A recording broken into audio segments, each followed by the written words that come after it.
Hello everyone, welcome to Mechanical Sathi. So today in this video we are going to discuss some more numericals from refrigeration and air conditioning. So here we are taking some numericals which were asked previously in different exams. That is basically we are considering the questions from GATE exams from the previous years. So already we have discussed 3 questions.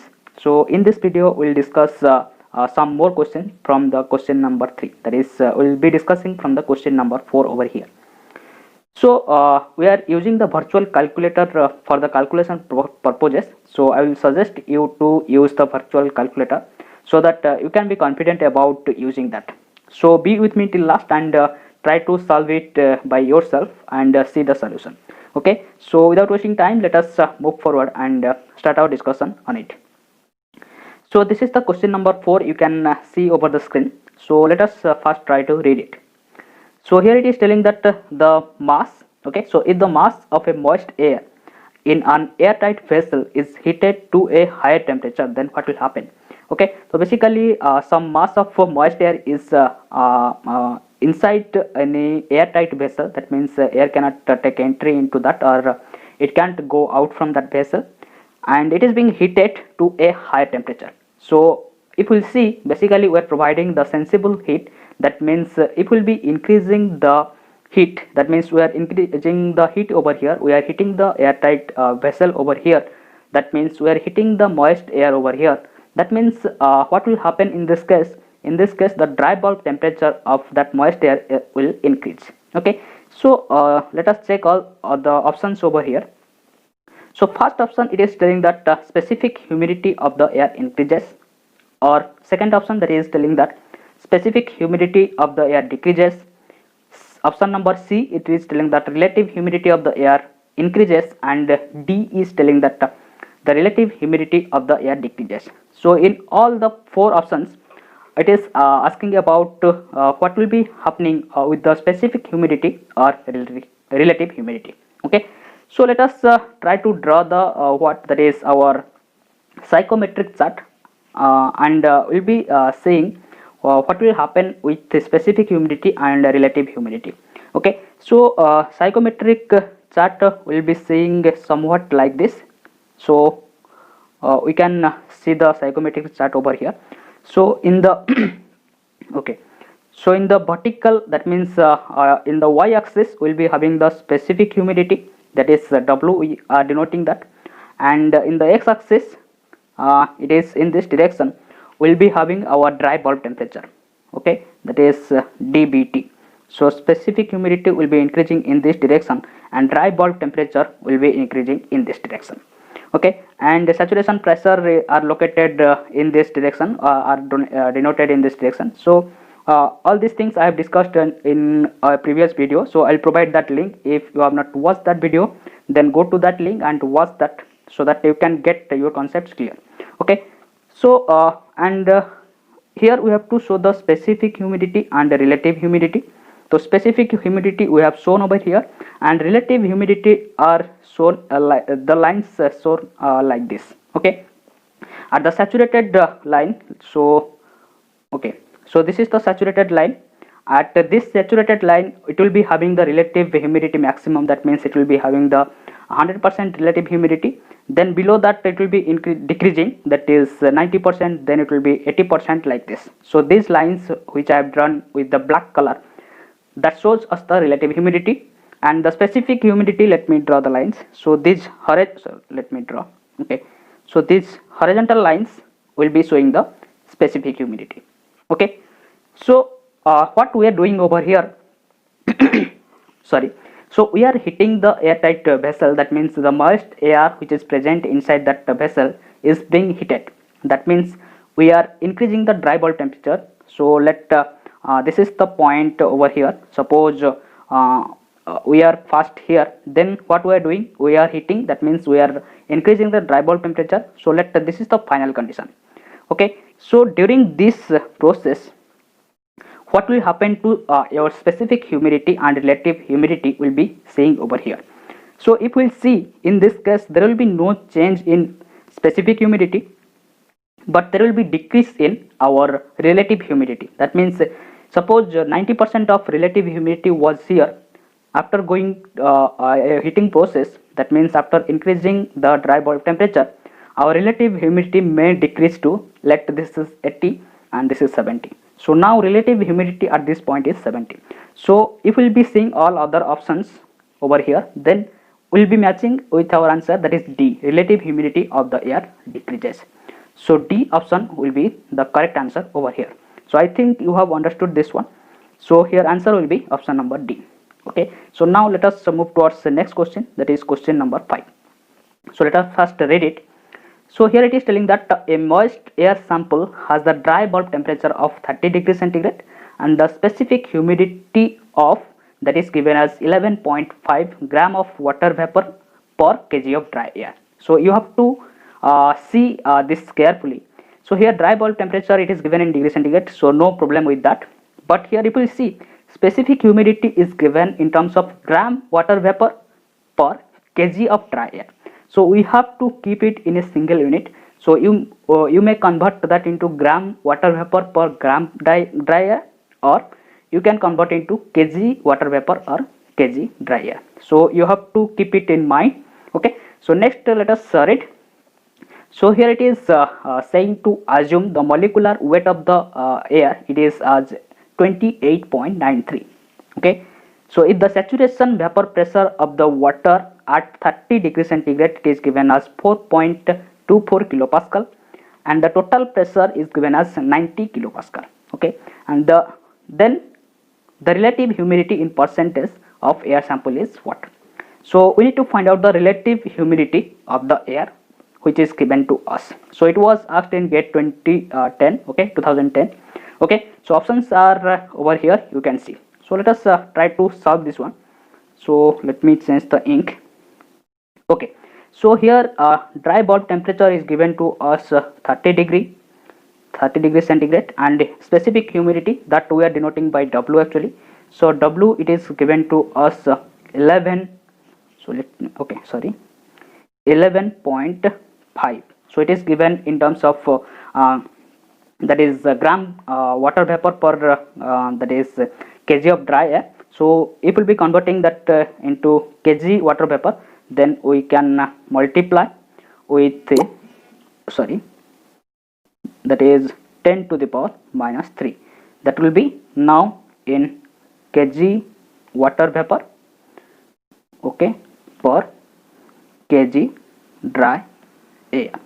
Okay, so now W value is with us. Then molecular weight we can assume that is as M, we can assume 28.93, and the saturation pressure it is given to us, that is PS, it is given to us 4.24 kilopascal. Okay, total pressure that is PT it is given to us, that is 90 kilopascal. So this much data is given to us and it is asking to find out the relative humidity. Okay, so let us use the formula of the relative humidity directly. So we know the formula of relative humidity, that is denoted by phi, relative humidity, that is denoted by phi, and that phi formula we know, that is PV by PS. Okay, so here PS is the saturation pressure of the at the dry bulb temperature which is given to us at 30 degree is your 4.25 kilopascal or 4.24 kilopascal, let us say that. Okay, that is 4.24 kilopascal. So PS we know, and this PV shows us the partial pressure of the vapor. Okay, so PV it is not given in the question. So if we can find out the value of PV, then obviously we can find out the value of relative humidity. So let us try to find out the value of PV. Okay, so we have a relation with us for finding the specific humidity, that is okay, so in the previous problem also we have discussed. So W we know, that is 0.622, not in the previous problem but in the previous class, that is previous lecture we have discussed about that. Okay, that is PV minus divided by PT minus PV. Okay, so if we'll see this equation here, specific humidity is given to us Here partial pressure of the vapor we need to find out. Pt is given to us, again Pv. So in this equation there is a single unknown, that is Pv. So if we will be putting all these values in this equation which is given to us, then simply we can calculate the value of partial pressure of vapor. Sorry. So let us put all these values which are given to us, and let us try to calculate the value of Pv, that is partial pressure of vapor. Okay. So let me insert another page over here. Okay. So Pv, let me write sorry. So let me write this equation again. So W is equal to what? 0.622 that is Pv divided by Pt minus Pv. So we need to calculate the value of Pv. So let us make equation. So W we can multiply over here. So W into Pt minus Pv, that will be equal to 0.622 Pv. Then we can do like this, that Wpt minus Wpv, that will be equal to 0.622 Pv. So let us take Pv into one side. So if we will be taking this term into that side, then we can write Pv will be equal to, Pv into 0.622 plus this W, and that will be equal to what? This value, that is W into Pt. Okay. So let me insert another page over here. Okay. So here if we will be taking this term to this side, then I can write Pv. So let me write it over here. So Pv is equal to Wpt divided by 0.622 whole into this one is 0.622 plus W. Okay, so that will be like this, 0.622 plus W. So let us calculate this value. So W is given to us as 11.5 into 10 to the power minus 3, and total pressure it is given to us as 90 kilopascal. So I can write 90 into 10 to the power 3 divided by, here I can write what that is 0.622 plus W, we can write it as 11.5 into 10 to the power minus 3. Okay, so 10 to the power minus 3, if we will be combining this one, then I can write it as 0.0115. okay, so this 10 to the power 3 and this 10 to the power 3 will be cancelled. Then it will be calculating this value. So now let us move to our scientific calculator, that is virtual calculator, and let us try to calculate this now. So in the numerator we have to use, so let us correct it. Okay, so in the numerator there will be 11.5 into our 90. Okay, so let me save this value. Okay, and let us calculate the denominator part, that is given to us as 0.622 plus 0.0115, that is 0.622 plus our, that is 0.0115.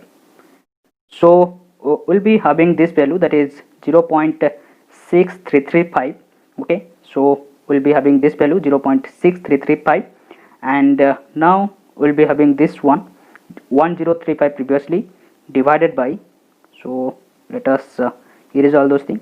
So divided by our 0.6335, so it will give us the partial pressure of the vapor. So that it will be equal to what? That is 1633.7. So let us write it over here. So Pv is equal to 133. So let us check it again. 1633.7. Sorry, 1633.7. It will be in terms of Pascal. So this is the value for partial pressure of the vapor, that is 1633.7. if we'll be converting that into our kilopascal, then I can write it as 1.6, and I can simply write it 63, let it 4, so 1.634 kilopascal. So now the partial pressure of vapor we just now calculated it as 1.634 kilopascal. So now let us put this value over here. So by putting this value, we can simply calculate the value of our relative humidity. So PB we just now calculated as 1.634, and the saturation pressure it is given to us, that is as 4.24, that is 4.24. So let us move to our virtual calculator. So okay, that is 1.634 divided by 4.24, so it will be giving 0.38537, so I can write 3854, so I can write the answer, that is 3854. So this will give us the result, that is 38.54%. okay, so let us check the options over here. So here options are given to us like this, okay, so here 50.5, 38.5, so we have found this result. So option B will be the correct answer for this question. Okay, so this is the question number 6. So let us first try to read it. So in an ideal vapor compression refrigeration cycle, the specific enthalpy of the refrigerant in kilojoule per kg at the following states is given like this. Okay, so inlet of the condenser it is given as 283, and it will be in terms of kilojoule per kg actually. Okay, so inlet of the condenser it is given as 283, exit of the condenser it is given 116, exit of the evaporator it is given as 232. okay, so now we need to find out the COP of the cycle. Okay, so this is given the cycle is a ideal vapor compression refrigeration cycle. So let us first try to draw the that is VCRC, that is ideal VCRC. So we'll be taking temperature in x-axis and entropy in temperature in y-axis and entropy in x-axis. So let me write it over here. So in y-axis we'll be taking the temperature, and in x-axis we'll be taking the entropy. So this is the vapor dome. Okay, and if we'll be trying to draw the cycle, then somehow we'll be having a cycle like this. So this is the cycle. Okay, so okay, and so this is the ideal. So our after condensation, so our expansion is starting from this point actually. Okay, the saturated liquid point, saturation liquid point. Okay, so let me name all these points over here. This is 1, 2 and 3, this is the 4. So this is the compressor. 1 to 2 process is the compression process, 2 to 3 is your condensation. Okay, so 2 to 3 is it is done inside the condenser, and 3 to 4 it is expansion process, that is done in any expansion valve, which is isenthalpic process actually, and 4 to 1 it is an evaporator. Okay, so inlet of condenser, that means at the point 2 it is enthalpy is given to us, that is as 283 kilojoule per kg. So let me write it over here. So H2 it is given to us as 283 kilojoule per kg. Okay, then exit of the condenser, that means at point 3 our enthalpy is given, that is H3, that is given as 116 kilojoule per kg. Okay, like exit of the evaporator, that means at point 1 it is given to us as 232. So H1 it is given to us as 232 kilojoule per kg. Okay, so we need to find out the COP of this cycle. Okay, so let us move to another page. Okay, so COP of the cycle, we know basically for any refrigeration cycle, COP will be the refrigeration effect divided by W net. Okay, so during 4 to 1 process, that is evaporator works, that means the heat from the refrigerator plates will be taken into the refrigerant. Okay, so heat will be absorbed during this process actually. That means during this process, that is 4 to 1 process, our cycle is going in this direction.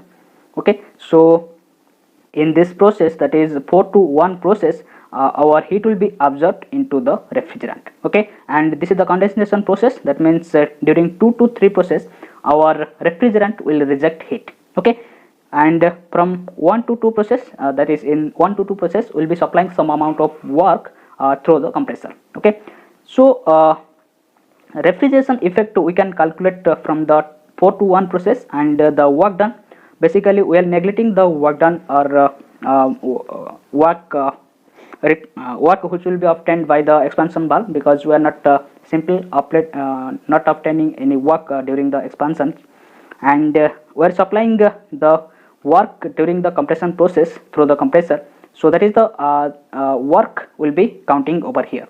So W will be providing during the 1 to 2 process, and refrigeration effect will be getting during 4 to 1 process. So here I can write refrigeration effect as, that is H1 minus H4.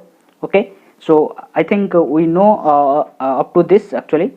So if you do not know, then do comment in the comment box, so that I can make a special video for this. Okay, so refrigeration effect will be equal to H1 minus H4, and W net, that will be equal to H2 minus H1.